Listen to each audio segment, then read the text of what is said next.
Friday, the 24th of November. This is Newsround, live at 5.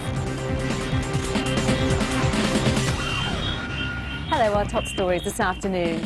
Unbeatable or unobtainable, the verdict on PlayStation 2. And you want robots? Well, Robocop this. Hi, it's been tipped as this year's #1 Christmas present, but most of you won't be able to get your hands on one. The new PlayStation 2 went on sale today, and already there's a huge waiting list for it. But is it worth all the fuss? Our press packer Victor Greenstreet has been investigating.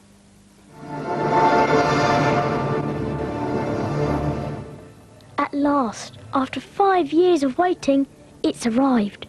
PlayStation 2 with a built-in DVD. And I've only got 1 hour to test it out.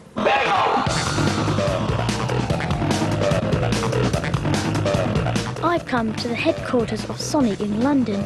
I'm one of the first people in the UK to put PlayStation 2 through its paces. What's more, every game I played was screened in Leicester Square. The games themselves are really lifelike. When you're playing FIFA 2000, the game that I'm in, you really feel like one of the players.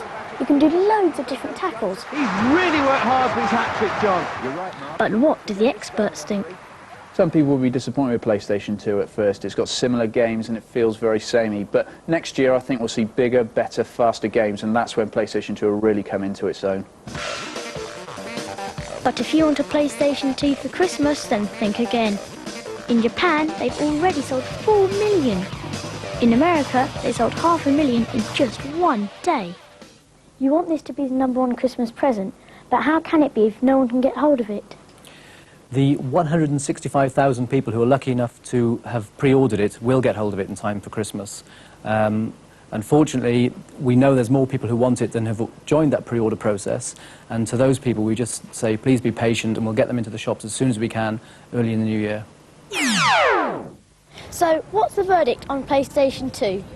Well, overall I give it 8 out of 10, but I'm still not convinced that it's worth £299. But if I was offered it as a Christmas present, then I would say yes please.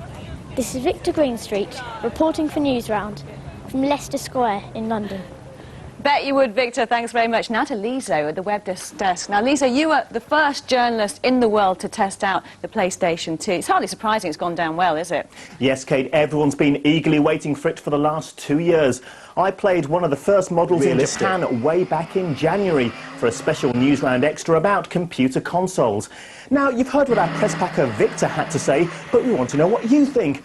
At £300 a throw, do you think they're worth it? There's been an awful lot of problems with Sony's promises to deliver. Do you think that's fair? Are you someone who's planning on getting one for Christmas, and are you worried about yours not arriving on time? Or do you think it's better to hang on for Microsoft's Xbox or Nintendo's GameCube? Email us at the usual address and let us know what you think. Well, thanks, Lizo. And we've got a brand new games console section on our web pages. It's packed with news, reviews and competitions, so be sure to check it out. Other top stories, and time's running out at the World Climate Change Conference. Europe and America are unlikely to agree on how to cut pollution, and the conference ends tomorrow. School children across Britain have been doing their bit today by helping a massive tree planting programme. Your little brothers and sisters may have more upstairs, and you think this baby has been taking part in a new experiment involving high-tech hairnets which can measure understanding by monitoring the brain. And though they won't be helping you with your homework yet, they are more brainy than we thought. And Destiny's Child may succeed in their mission to beat the boys to the top of the charts. It looks like the girls' new single will hit the #1 spot this weekend and end a run of chart toppers for both Craig David and Ronan Keating.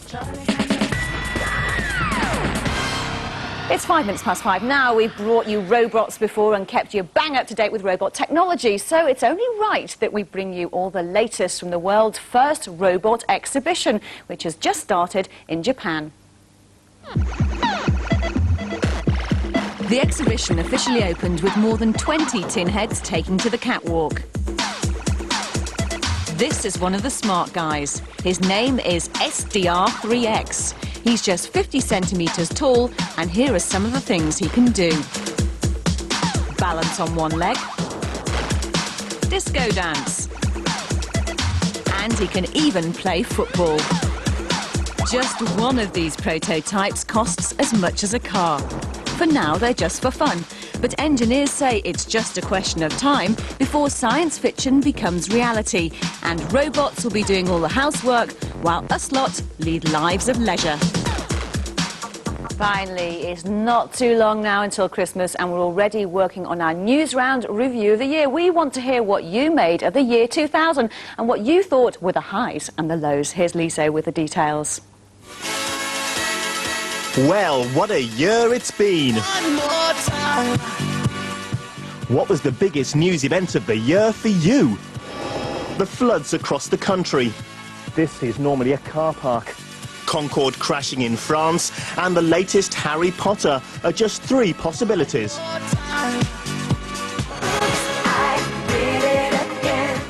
We also want to know your favourite pop act.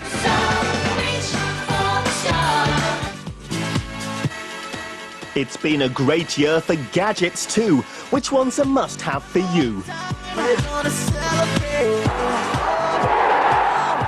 It's also been a great year for sport, but what's been your highlight?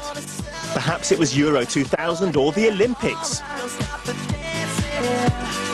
And what about your lowlights? What's bored you stupid this year? The atmosphere inside number 4, Privet Drive, was extremely tense.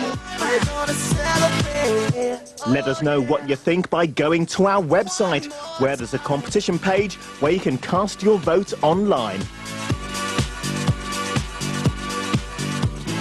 That's all from us. Keep those emails coming and let us know if there are any stories you think we should be doing something about. And don't forget to join me again on Monday, live at 5. Until then, have a great weekend. Goodbye.